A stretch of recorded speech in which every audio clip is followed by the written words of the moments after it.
They did announce 11 new PSVR 2 games that are going to be coming. Did they say like at launch? Yeah, that you'll be able to enjoy when the PSVR 2 launches on February 22nd. So there are 11 games. The problem is, it's $550, and then if you want any of these games, you're gonna have to pay additional cash for. So we've obviously got Horizon Call of the Mountain, which we knew about. The Dark Pictures Switchback. This is a supermassive VR game. They did one for Until Dawn. It was like called Blood Rush or something, where it's like you're on like a track and you're like sitting in like a like roller coaster car, and you're just like, it's like a shooting gallery type thing, and it looks like they're doing one of those for like a brand new Dark Pictures experience. Switchback is not any of the ones that we know about so far. It's set in 17th century New England on a ghost ship. I don't know, that sounds kind of fun in a haunted mansion ride. Right. Then you've got Crossfire Sierra Squad. The Crossfire is that first-person shooter series that we talked about earlier this year. Crossfire X, I think, was earlier this year. That was a bad game.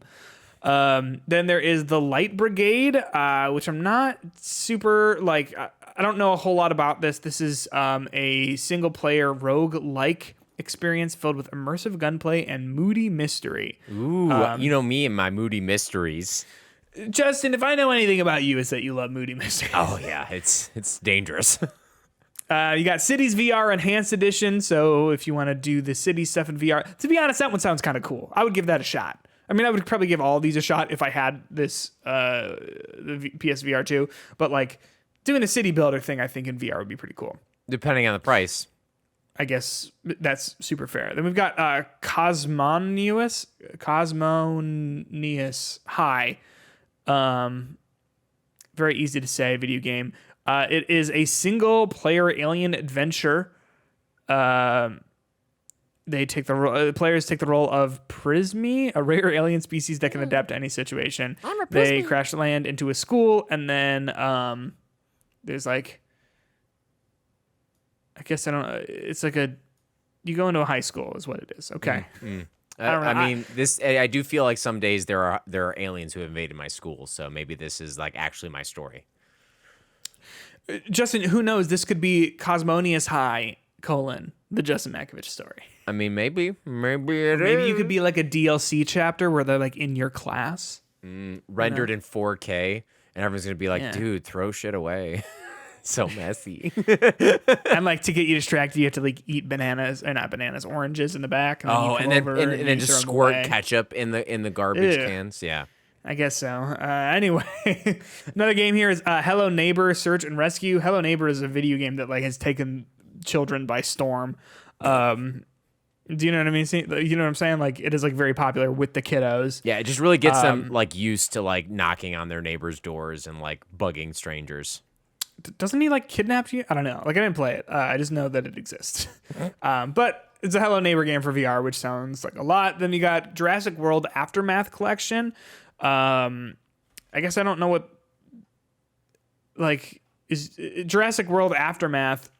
The collection makes it sound like those games were released before, so I'm not super sure about what. Yeah, exactly it's a survival adventure game, both part 1 and part 2 into one complete collection, set between Jurassic World and Jurassic World Fallen Kingdom. Players crash land on a familiar Isla Nublar and find themselves trapped in an abandoned research facility. Ooh, spooky. See, that sounds pretty good. Like that's. I would play that, a Jurassic Park game where you're like hiding from raptors and stuff. I just hope the one scene that they have in there, I know it's not from those two movies, but it's the one when he's eating all the melted ice cream when I was a kid for whatever reason, and all the horrors of the original Jurassic Park movie when John Hammond's sitting there, I gotta eat it before it melts, and he's like eating the melted ice cream. That was a core memory unlock. So now I'm just always thinking about like, you don't remember that? The first movie? It was in the first movie, and like the power had gone out, so he's just sitting there in his room like looking. Oh yeah, okay. You remember eating the melty ice cream, and that's why I always remember, like when I'm eating ice cream and you like leave it out a little bit. I'm like, just like John Hammond, guys. Does he die in that movie? No, I think he died in eventually. No, he got out. Remember that moment? You have that moment in there. It's like the really cool moment when it's like the raptor's about to attack, and all of a sudden the superhero, the good guy, the hero, the T-Rex comes out of there, bites him, and they Starts play grabbing them all. and they get the little banner that goes by. And the banner falls off. Yeah. And then the T-Rex looks at the camera and does a T-Rex stab. Yeah, they've got just stubby little arms though, so it was a little confusing at the really, time, but when very you're ahead of its wondering time. where dabbing came from, it was because of Jurassic Park. That was like it was the in key. Jurassic Yep, Park. Jurassic Yeah, dab. Yep, that's how it started. Yep. Next game here is Pistol Whip VR. This is actually like Pistol Whip is like one of those like S tier VR games, I think. It's like what'll be cool about seeing this on PSVR 2 is that they say that every weapon has its own feedback for firing and reloading, plus adaptive triggers, adding unique flavor to providing different levels of resistance when a clip is fully empty or full.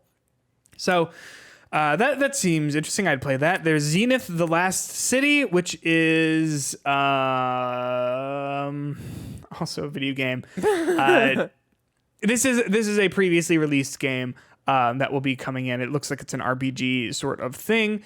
Next, we got After the Fall, which is like a post-apocalyptic game set in LA where it's like multiplayer where you're teaming up with different, or is it multiplayer? Yeah, 32 players at a time in a world. I don't know if it's a first-person thing. I'm going to assume that a lot of these are just because they're VR games, but and then the last thing we have on here is Tentacular. It is about a gigantic, good-hearted, tentacled beast trying to find out its place in the world. Sounds a little bit like Octodad. This looks like it's a couple of like color shaders away from being an M or an AO rated game. Yeah, the like sort of head of this octopus is a little. Yeah, this is why suspect. it's probably good that all games don't have mod support. You know. I guess that's true. So there you go, PSVR 2. I don't know. I know you're in for the pre-order thing. I did not sign up, but there's just not a whole lot here that's like lighting me on fire. It's the problem that I feel like I've always had with the PSVR is that like individually a lot of these games sound pretty good, but like they're games I would love to try. They're not necessarily games that like I think I would want to spend over $500 to try and find out if I like or not. You know what I mean? Yeah. I'm just trying to find out if Beat Saber is coming to PSVR 2. It's got to be, right? I mean, if it doesn't, that's